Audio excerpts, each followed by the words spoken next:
Olá pessoal, sou Júnior Talhaferro, diretor de expansão da Lion Force Franchising. E hoje nós falaremos sobre as objeções. Recentemente nós encaminhamos para vocês um questionário, um formulário que foi preenchido pelos franqueados e nós captamos as objeções para que nós pudéssemos tratá-las uma a uma. Então eu estou aqui hoje para a aula de hoje com o Roberto Silva, o consultor que está trabalhando conosco a respeito das objeções. Seja bem-vindo, Roberto. Oba, que alegria, Júnior, que alegria, uma alegria estar aí com vocês, dando continuidade a essa nossa troca de conhecimentos. Eu sempre costumo falar que é uma troca de conhecimento, porque a gente aprende também bastante, né? Verdade, com esse compartilhamento, a gente estuda para poder se preparar da melhor forma possível. Verdade. Em respeito aos negócios, né? A gente tem que ter respeito pelo esforço de cada empreendedor. Sim. E por causa disso a gente aprende um pouco mais, a gente sempre toma consciência de questões que fazem com que os temas que a gente estuda fiquem mais aprimorados. Então, para mim, é uma grande alegria estar aqui. Obrigado mais uma vez. Estamos prontos aí para os temas, Pronto, as principais objeções que você selecionou aí. É verdade. Bom, de vários questionamentos, Roberto, eu vou falar do primeiro, que é a nossa primeira videoaula das objeções. Né? Tá, são três agora nesse primeiro bloco, depois teremos mais, né? Perfeito. Ótimo. Vamos lá então. A primeira questão é: não encontro o tomador de decisões, eu não encontro o proprietário no local. Então o franqueado ele chega no local para apresentar o produto, para apresentar o serviço, só que não encontra o proprietário. O que fazer nessa situação? Qual a dica que você dá para o nosso franqueado? Perfeito. Bom, a primeira dica e a primeira informação que eu trago quanto a essa questão levantada, primeiro que ela não é uma objeção. Perfeito. Vamos já entender que ela não é objeção. Para isso eu vou reportar ao Michael Jordan, jogador de basquete, o mais bem pago da NBA, quer dizer, do campeonato lá.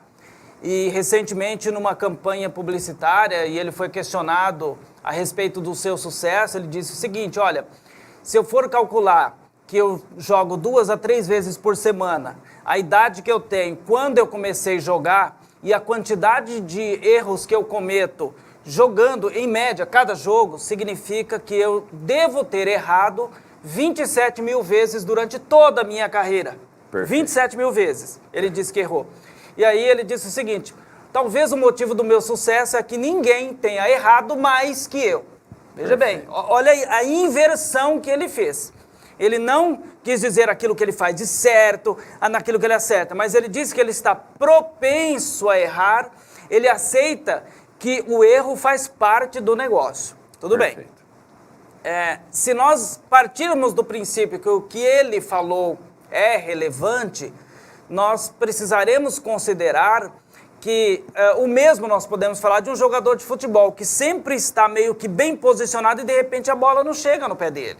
Perfeito. Ele estava posicionado, ele estava no jeito, e o jogador... Se preparou para isso, inclusive. No jeito ali, se preparou para isso, ele estava no jeito certo, estava longe do marcador e tudo mais, mas aquele jogador que estava com a bola nos pés para poder fazer o lançamento, não teve aquela visão, não colocou as bolas no pé dele, tá? Vou juntar as duas informações que eu estou trazendo, a questão do Michael Jordan e a questão do futebol, tá? A questão do atacante estar no ponto certo.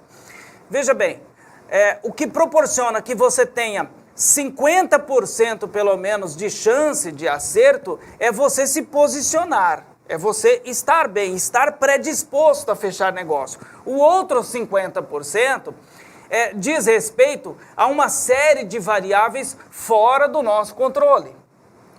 Nesse caso, nós estamos falando do atacante, que não colocou a bola nos pés, né? O centroavante, que não colocou a bola. Não deu assistência. Não deu assistência, tá? Eu entendo menos de futebol, sei que você entende um pouco mais. Mas não deu assistência adequada, mas ele estava no ponto, Agora, se no momento que o jogador não deu assistência, percebe que não é um erro dele, é uma questão circunstancial. Perfeito. Questão da circunstância. Quer dizer que isso acontece no dia a dia, de qualquer negócio. Acontece, e veja bem, se nós considerarmos, agora eu vou voltar na estatística lá prevista, né, calculada pelo Michael Jordan, que ele deve ter errado 27 mil vezes. Eu não errei 27 mil vezes, então eu deveria ganhar mais que ele. Você errou 27 mil cestas? Não. Deveríamos ganhar mais que ele errou mais que a gente. Ainda assim, ele se tornou o atleta mais bem pago. E não eu, nem você, nem ninguém aqui da organização, aqui da parte técnica aqui do nosso vídeo. Então, o que acontece? Essa questão do empresário que decide não estar lá faz parte do dia a dia de qualquer negócio, não só de vendas, e por isso que eu citei o futebol, o basquete e tudo mais, faz parte da vida. Faz parte da vida. Então, isso não deve nos frustrar, por quê?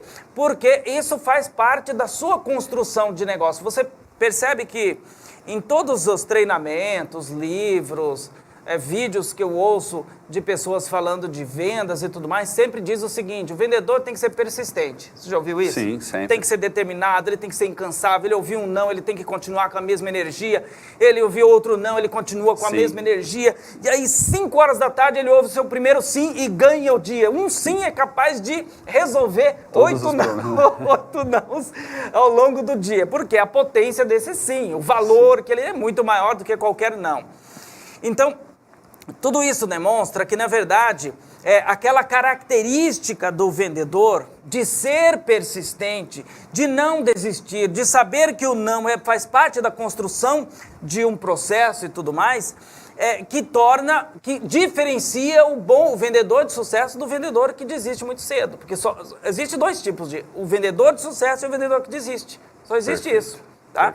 Porque aquele que persiste vai se tornar sucesso, porque venda é persistência, certo? Venda é persistência. O que nós não podemos, num caso como esse, confundir o fato do cliente não estar lá como objeção. Isso é circunstancial, faz parte do processo, né? E como eu gosto de acreditar, a gente já conversou o suficiente para você saber para você perceber que eu penso muito assim. Às vezes você vai no cliente, o cliente não está lá, você fica totalmente frustrado e você vai perceber que num outro momento que você marcar com o cliente que ele estiver, ele vai estar com a mente aberta para comprar de você, ele vai estar pronto para comprar, e você pode dizer o seguinte: olha, felizmente não foi naquele dia. Não era o momento. Não era o momento.